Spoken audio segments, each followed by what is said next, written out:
اے صاحبان ایمان، تقوی کا حق ادا کرو۔ ماہ رمضان میں میرے بچوں، میرے جوانوں، بزرگوں سے مجھے صرف دعا لینی ہے۔ بات آپ سے کر رہا ہوں۔ روزہ آج 27 ہو گئی، اللہ کرے 3 دن ہوں کہ زیادہ سے زیادہ اللہ کی عبادت کا ہمیں اور موقع مل جائے۔ میں بچوں اور جوانوں سے کہہ رہا ہوں، روزہ بلا عذر کھانا نہیں۔ تم صحت مند ہو، سالم ہو، اللہ نے تمہیں جوانی دی ہے، روزے سے ہاتھ نہ اٹھانا۔ اگر خدا نہ خواستہ ابھی 27واں روزہ تک کوتاہی ہوئی ہے تو آخری 3 دنوں میں روزے میں کوتاہی نہ ہو۔ یہ اللہ کا ہم پر خاص انعام ہے۔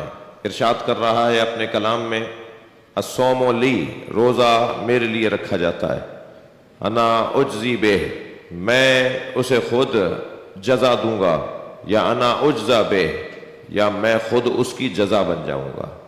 اگر کوئی شخص اس مہینے میں روزہ رکھتا ہے، اور روزہ واحد عبادت ہے جو 100% اللہ کے لیے ادا کی جاتی ہے۔ نماز میں دکھاوے کا پہلو آ جاتا ہے، حج میں بناوٹ کا جذبہ آ جاتا ہے، زکوٰۃ دینے والا چوڑا سینہ چوڑا کر کے کہتا ہے میں نے زکوٰۃ دی ہے، خمس دینے والا 10 جگہ ڈھول پیٹتا ہے کہ میں نے خمس دیا ہے۔ لیکن روزہ واحد عبادت ہے کہ بند کمرے میں بھی ٹھنڈا پانی رکھا ہو تو انسان نہیں پیتا، یہ سوچ کے کہ اللہ دیکھ رہا ہے۔ یہ واحد عبادت ہے جو اللہ کی خاطر انجام دی جاتی ہے۔ لہٰذا وہ ارشاد فرما رہا ہے کہ میں خود تمہاری جزا بن جاؤں گا۔ تو میں گزارش کروں گا اپنی قوم کے بچوں سے، میں مجلس تو ایف سی ایریا کے امام بارگاہ حسینی میں پڑھ رہا ہوں، لیکن مجلس یہاں کے لیے نہیں پڑھ رہا، اس لیے کہ ویڈیو بن رہی ہیں، دنیا جہان میں سنی اور دیکھی جائے گی۔ سب سے گزارش کر رہا ہوں کہ روزہ کھاؤ نہیں، روزے سے ہاتھ نہیں اٹھاؤ۔ چھوٹی چھوٹی مولانا پیاس بہت لگتی ہے اس لیے روزہ، پیاس لگوانے کے لیے تو روزہ رکھوایا جا رہا ہے۔ مولانا وہ پیٹ میں مروڑ ہوتی ہے اور بھوک لگتی ہے، تو بھائی بھوک لگوانے کے لیے تو روزہ رکھا جا رہا ہے۔ مقصد ہی اس کا یہ ہے کہ تم اس چیز سے ہاتھ اٹھاؤ جس کی تمہیں عادت ہو گئی ہے، ان چیزوں سے ہاتھ اٹھا لو جس سے تمہارا مزاج بن چکا ہے۔ ہر حلال کام کو اللہ نے روزے میں حرام کیا ہے، تو پھر حرام کی حرمت کتنی بڑی ہوگی۔ جو روزے کے علاوہ حلال ہے اسے اللہ نے روزے میں حرام قرار دے دیا۔ تو یہ تقوی لانے کے لیے اور مشق کرنے کے لیے، تقوی و پرہیزگاری کی مشق کرنے کے لیے بہترین ذریعہ ہے جسے روزہ کہا جاتا ہے۔ دقت چاہوں گا، تقوی پروردگار، اس کا حق، اور حق سے مراد بھی یہ ہے کہ کہیں ایسا نہ ہو کہ مسجد میں آنے کے بعد اللہ یاد آتا ہو اور وضو کرنے کے بعد اللہ یاد آتا ہو، نہیں، ہر جگہ اللہ یاد رہے۔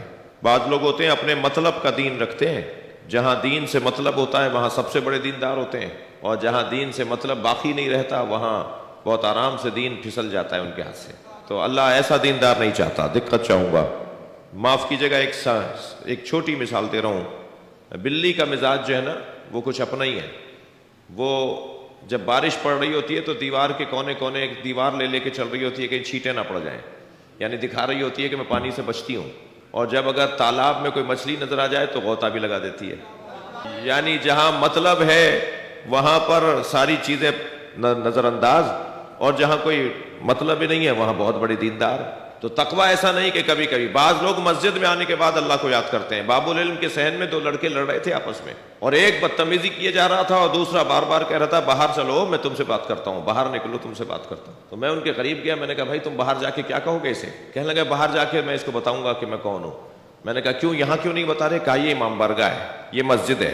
تو مجھے پہلی خوشی تو یہ ہوئی کہ کم از کم کسی کو تو خیال ہے کہ مسجد میں لڑا نہیں جاتا، امام بارگاہوں میں لڑائیاں نہیں ہونی چاہیے۔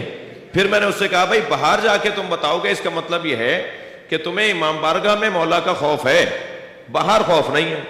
تو جیسے امام بارگاہ میں مولا دیکھ رہے ہیں ایسے باہر بھی دیکھ رہے ہیں، باہر جانے کے بعد مولا کو بھلا نہیں دینا۔ تو یہ بعض لوگوں کو مصلی پر آ کر یاد آتا ہے کہ اللہ ہے، اچھا بعض لوگوں کو تو مصلی پر بھی اللہ نہیں ملتا، بعض لوگوں کو مکے میں بھی اللہ نہیں ملتا۔